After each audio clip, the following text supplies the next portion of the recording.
I was bleeding on the floor of a bank, while my stepbrother stood over me and said, "Sign it, or you get nothing." The tile was very cold. That is the first thing I remember.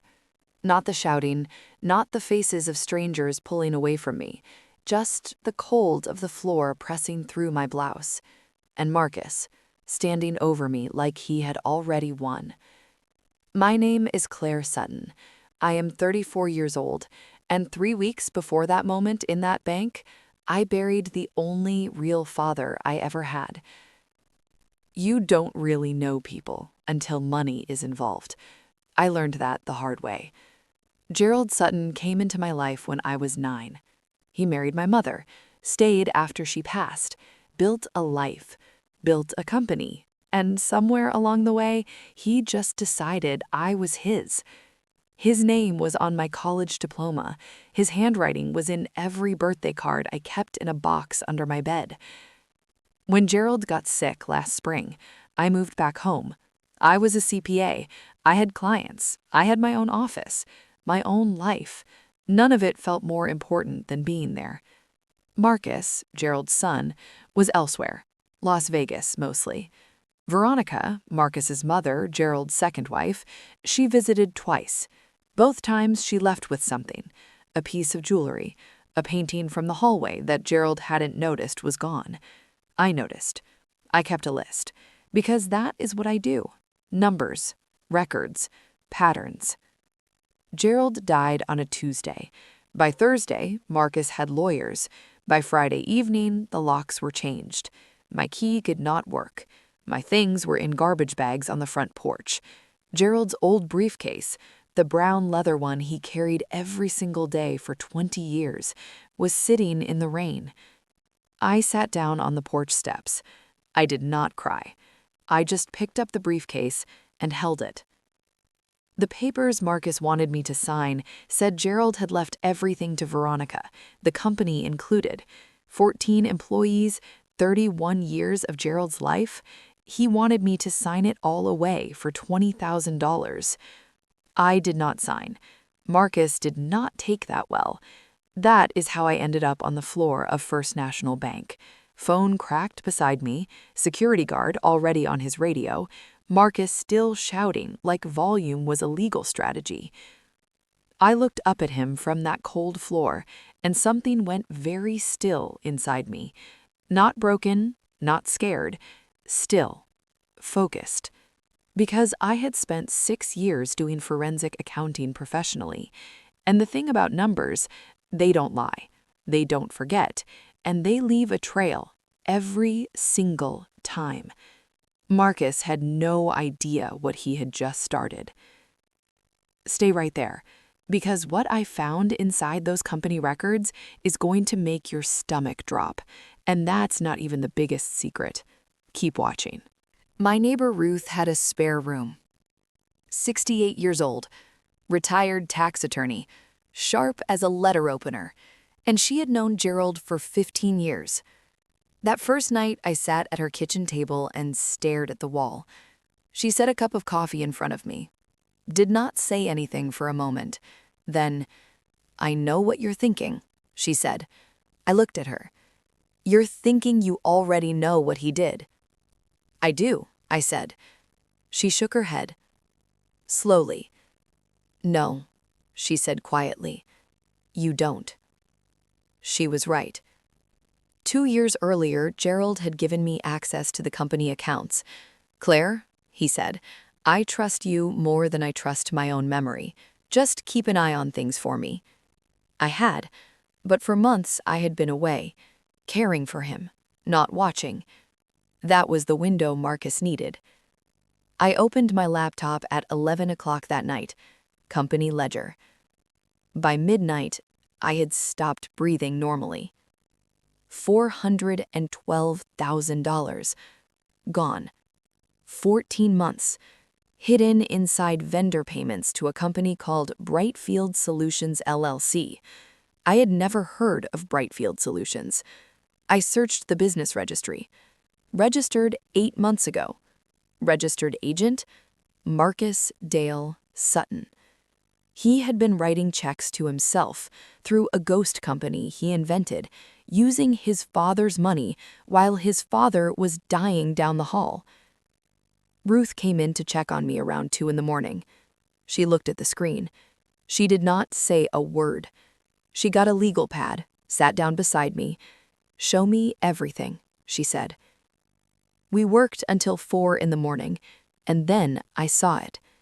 One transfer, different from every other one. Not to Marcus, not to Brightfield, to a woman's name, an account in another state, $43,000, 6 weeks before Gerald died. I stared at the screen. "Ruth." She leaned in, went very still. "Who is that?" I asked. She did not answer right away. She took off her reading glasses, set them down on the table. "Claire," she said, "I think your father was trying to protect someone." I did not understand yet, but I would. I kept pulling records. The notary listed on Gerald's so-called new will. I looked her up. License surrendered 18 months ago for document fraud. I called Gerald's real attorney first thing in the morning, Mr. Holloway. 22 years he had handled Gerald's affairs.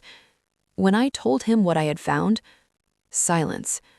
Then, "Claire, your father came to see me 6 weeks before he passed. He was scared. He told me not to call him back, said someone was listening to his phone. He left something for you. I have been waiting." I drove to Holloway's office in the rain, and I thought about Gerald, sitting in that office, frightened, alone, trying to protect me from something already in motion. What Holloway slid across that desk was not what I expected. That envelope had 2 things inside. One of them destroyed Marcus. The other one changed who I thought I was. I will tell you everything. But first, you need to understand what Gerald knew and how long he had known it. She has arrived. This is the woman Gerald raised, fully realized. The grief is still present, but it now has a shape and a purpose. She is not performing strength. She simply has it. Think quiet authority. Every word chosen, nothing wasted. Gerald's letter was 3 pages. His handwriting had gotten shaky by then, but every word was clear.